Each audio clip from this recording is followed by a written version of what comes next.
Le premier Adam a échoué, c'était une catastrophe. Mais laissez-moi vous dire, le deuxième Adam était le meilleur. Alléluia. La première création a échoué, mais c'est une catastrophe.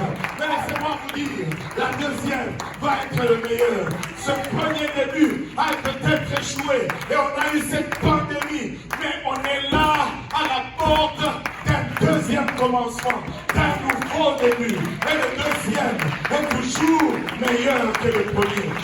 La première alliance a échoué et c'était une catastrophe. Alléluia. Mais cette catastrophe a donné naissance à une meilleure alliance, à un meilleur début. Alléluia. Nous servons un Dieu de deuxième chance. Nous servons un Dieu qui rend le deuxième meilleur que le premier. Le deuxième avec Dieu n'est pas le premier perdant. Le deuxième avec Dieu est le vainqueur, est le plus que vainqueur. Alléluia. Laissez-moi vous dire, cette pandémie n'est pas la fin. Cette pandémie n'est pas la fin.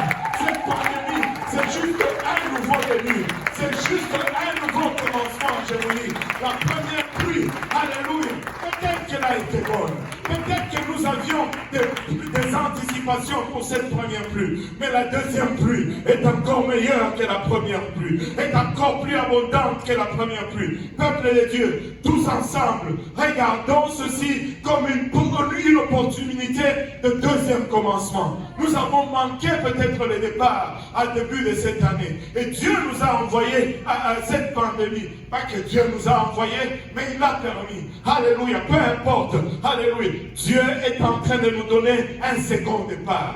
Dieu est en train de nous donner, alléluia, un deuxième départ. Laissez-moi vous dire, et le deuxième va être mieux que le premier. Alléluia, peuple de Dieu.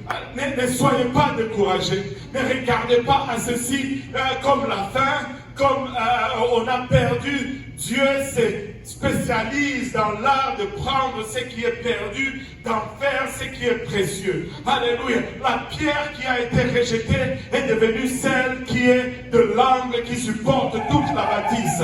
Mais ce n'est pas une année perdue. C'est probablement l'année charnière dans l'histoire de l'Église. C'est probablement l'année charnière dans l'histoire du réveil de la fin des temps.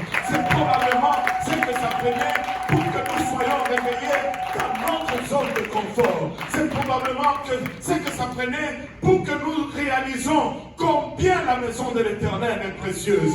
Pour que nous puissions dire vraiment, j'étais dans la joie. Quand on me dit, allons à la maison de l'Éternel.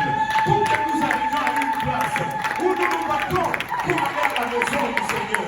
Où nous nous disons, ah non, c'est moi qui dois y aller. Où nous faisons une ligne devant pour avoir l'opportunité d'entrer dans la maison du Seigneur. Laissez-moi vous dire, le deuxième est toujours meilleur pour Dieu. Le deuxième n'est pas le premier perdant. Le deuxième est meilleur que le premier. Le deuxième est toujours meilleur avec Dieu que le premier.